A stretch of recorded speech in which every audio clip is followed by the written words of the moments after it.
السلام علیکم ناظرین، میں آپ کا host Mian Naveed zero to hero YouTube channel سے آج ایک بہت ہی باکمال شخصیت کے ساتھ آپ کا تعارف کروائیں گے۔ ان کا نام تو ویسے ہر کوئی جانتا ہے، لیاقت بلوچ صاحب کے بیٹے ہیں احمد سلمان بلوچ۔ ان کی بہت زیادہ خدمات ہیں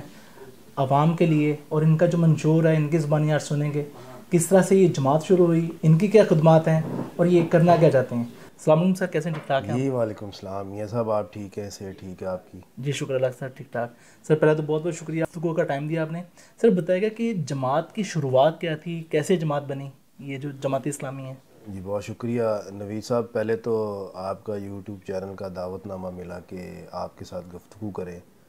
اور اس میں یہ دیکھ کے ہمیں بہت ہی اچھا لگا کہ آپ نے جو نام چنا ہے وہ بہت اچھا ہے، زیرو ٹو ہیرو۔ ابھی آپ نے ایک سوال کی طرف توجہ دلوائی ہے کہ جماعت اسلامی کہ اس کی بنیاد کس طرح رکھی۔ سید ابو الاعلیٰ مودودی رحمہ اللہ جماعت اسلامی کے بانی امیر تھے، اور مختلف کتابوں کے ذریعے اسلام کے دعوت کے حوالے سے وہ گفتگو بھی کرتے تھے، اور انہوں نے یہ دیکھا کہ اسلامی قوانین کی، اسلامی نظام کے لیے ہمیں سب کو جہاں پہ کوشش کرنی ہے تو اس کا طریقہ کیا ہو سکتا ہے۔ اس حوالے سے انہوں نے اسلامی معاشرے کے قیام کے لیے، اسلامی نظام حکومت کے قیام کے لیے جو رستہ چنا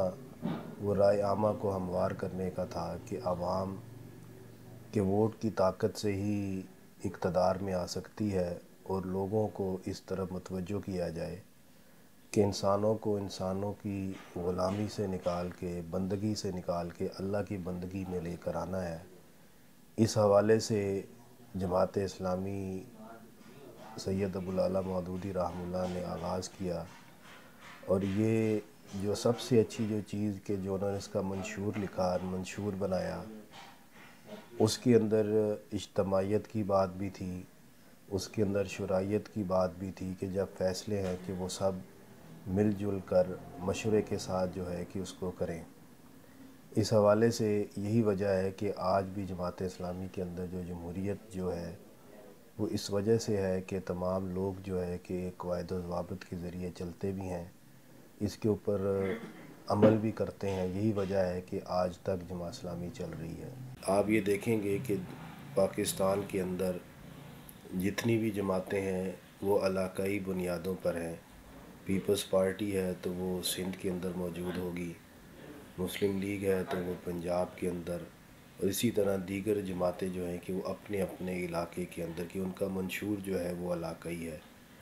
پر جماعت اسلامی کا جو منشور ہے وہ اجتماعیت ہے اور ایک قوم کی حیثیت رکھتا ہے۔ تو آپ دیکھیں گے کہ جماعت اسلامی کا کارکن آپ کو ہر گلی محلے کے اندر ملے گا، کم یا زیادہ یہ ایک علیحدہ بات اور بحث ہے۔ بہرحال آپ کو ہر جگہ پہ جماعت کے ورکرز اس لیے موجود نظر آئیں گے کہ جماعت کا جو تربیتی نظام ہے وہ گلی محلے تک، کونے کونے تک پہنچتا ہے۔ اس کی بڑی مثال اگر آپ اپنی تاریخ پر نظر دوڑائیں کہ جب مشرف کی آمریت تھی اور مشرف کے خلاف لوگ نکلے، اور اس وقت کے چیف جسٹس صاحب افتخار صاحب کے جب ان کو نکالا گیا اور ایک ملک کا بڑا روڈ کارواں ہوا، تو اس کے اندر جو جماعتیں تھیں آپ اس کی تصاویر ویڈیوز دیکھیں گے۔ اگر وہ سندھ میں تھے تو آپ کو وہاں کی جماعت کا جھنڈا نظر آیا ہوگا، پنجاب میں آئے ہوں گے تو یہاں کی جماعتوں کا جھنڈا نظر آیا ہوگا۔ مگر ایک جو چیز اس میں مشترک تھی کہ جب وہ کراچی تا خیبر وہ روڈ کارواں شروع ہوا تو جماعت اسلامی کے ورکرز آپ کو ہر جگہ نظر آئے۔ اس کی وجہ یہ ہے کہ ہم ہر جگہ پر موجود ہیں، اور اس کے اوپر جب ہم نے کام کیا تو لوگوں کے مسائل کو دیکھا کہ لوگوں کے مسائل کیا ہیں۔ اس حوالے سے جو ہمارا تربیتی نظام کے ساتھ ساتھ خدمت کا جو نظام ہے، اس کے اوپر ہم الخدمت فاؤنڈیشن کے نام سے جو اس کو دیکھتے بھی ہیں، کرتے بھی ہیں، اور اس کے اندر مختلف امور کے اوپر کام ہوتا ہے کہ اس کے اندر ہم یہ دیکھتے ہیں کہ لوگوں کو مدد نہیں، روزگار کے حوالے سے کوشش کرنی چاہیے۔ لوگوں کو ہم روزگار کا آغاز کروا کر دیتے ہیں۔ اسی طرح جو جماعت اسلامی ہے اس کا بہت سر بڑا روزگار کا جو کروا کے دیتے ہیں اس میں قرض حسنہ دیتے ہیں، کیا اس میں طریقہ کار ہوتا ہے؟ قرض حسنہ دیتے ہیں بلا سود، جو ہے وہ قرضے ہوتے ہیں. اس کے اندر کوئی شخص ہے وہ کہتا ہے کہ مجھے دال چاول کا کاروبار کرنا ہے، تو اس کو اس کے لیے سامان لے کر دیا جاتا ہے. کوئی شخص ہے وہ کہتا ہے کہ میں پھل اچھا بیچ سکتا ہوں، اس کو پھل کا کام کروا کر دیتے ہیں. اسی طرح کوئی رکشہ چلانا چاہتا ہے تو اس کو رکشے کے حوالے سے، یا وہ اپنا کوئی کاروبار کر رہا ہو اور اس کے پاس وسائل نہ ہو اور اس کو وہ بڑھوتی کرنا چاہے تو اس کے لیے بھی اسی حوالے سے جو ہے کہ وہ کیا جاتا ہے. دوسرا، جماعت اسلامی کا جو سب سے بڑی جو توجہ رہتی ہے وہ تعلیم کے اوپر رہتی ہے کہ ہم اپنے معاشرے کے اندر تعلیم کو فروغ دیں. یہی وجہ ہے کہ آپ کو نظر آئے گا کہ پاکستان کے اندر تعلیمی ادارے جو بڑے اور فلرش کر رہے ہیں اس کے اندر جماعت کی بہت زیادہ کنٹریبیوشن بھی موجود ہے. ہم غزالی ایجوکیشن ٹرسٹ کے نام سے پورے پاکستان میں جہاں پہ اسکولز کا کام کرتے ہیں، یہی وجہ ہے کہ غزالی ایجوکیشن ٹرسٹ جو جماعت اسلامی کا ہے، ان کے چیئرمین کو صدارتی ایوارڈ بھی اسی حکومت کے اندر ملا بھی تھا. اس کی وجہ بھی یہی کہ جماعت اسلامی اور غزالی ایجوکیشن ٹرسٹ جو ہے اس کی تعلیمی خدمات بہت زیادہ موجود ہیں. پھر ہم نے اس چیز کو دیکھا کہ دنیا ہے، دنیا میں خوشی بھی ہے، غم بھی ہے کہ ایسے گھرانے کے جس کے اندر گھر کا سربراہ فوت ہو جائے،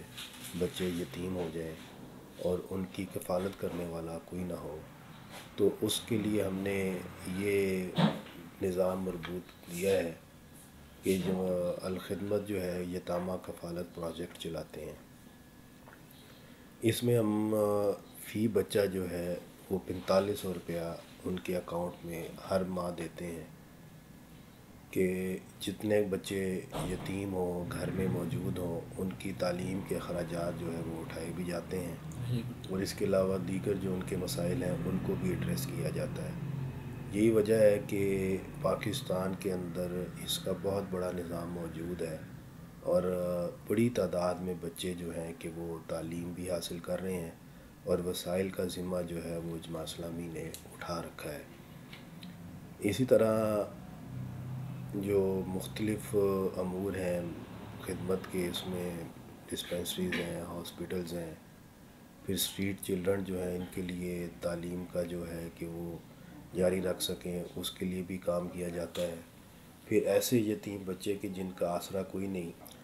کہ والد صاحب کا انتقال ہو گیا، والدہ نے دوسری شادی کر لی اور بچے بے سہارا ہوئے،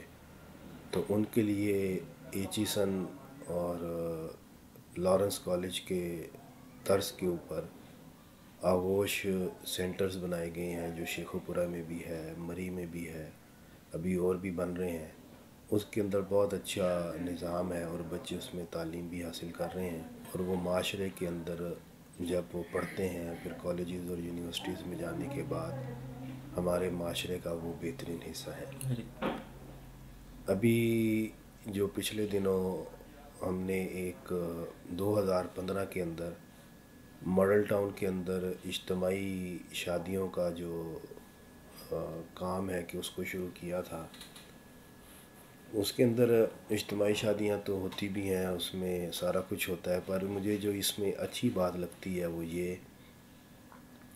کہ ماڈل ٹاؤن کے اندر ہمارے جو سرپرست ہیں، بزرگ ہیں، انہوں نے پول کر کے یہ دیکھتے ہیں کہ علاقے کے اندر کون سی بچیاں ہیں کہ جو سمجھدار بھی ہیں، محنتی بھی ہیں اور وسائل نہیں ہیں، اور ان کی جو ہے کہ وہ شادی ہو اور اس کے لیے اچھے رشتے بھی دیکھے جائیں. ان سارے کاموں کے ساتھ ساتھ پھر ایک جو بڑا ایشو ہوتا ہے وہ یہ کہ جس بچی کے ہاتھ پیلے ہو رہے ہوں تو اس کی خواہش ہوتی ہے کہ اس کی بارات بھی آئے، اس کی ڈولی بھی سجے، اس کی مہندی بھی ہو، اور یہ ساری چیزیں وسائل کے ساتھ جڑی ہوتی ہیں. تو اس حوالے سے یہ ایک اچھی کوشش ہے کہ شادیاں بھی ہوتی ہیں اور اس میں اسی طرح سے ماحول بھی بنتا ہے، بارات کا پنڈال بھی سجتا ہے، باراتی بھی آتے ہیں، ان کو اسی طرح سے ویلکم بھی کیا جاتا ہے، اور جو بزرگ ہیں وہاں پر ان کو اسلامیہ بھی دیتے ہیں، اور جو جماعت اسلامی کے کارکنان ہیں، ذمہ داران ہیں، وہ بچیوں کے سرپرست کی حیثیت سے باراتوں کا استقبال بھی کرتے ہیں. میں خود بھی وہاں پر موجود تھا، اور یہ کوشش یہی ہے کہ